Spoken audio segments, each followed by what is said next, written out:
This is a fit for a 2007 through 2015 Audi Q7 with factory installed flush side rails. We've outfitted this vehicle with the Thule EVO flush rail WingBar EVO base roof rack system.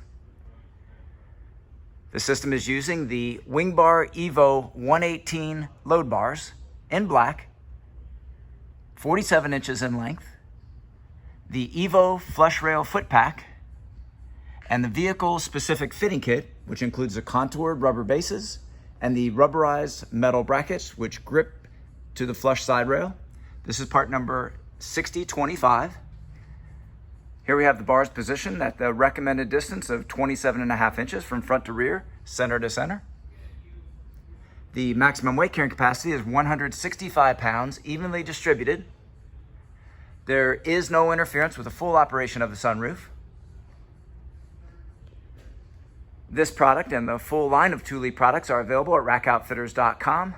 Please see the link in our video description for complete details, our pricing, and our promotions.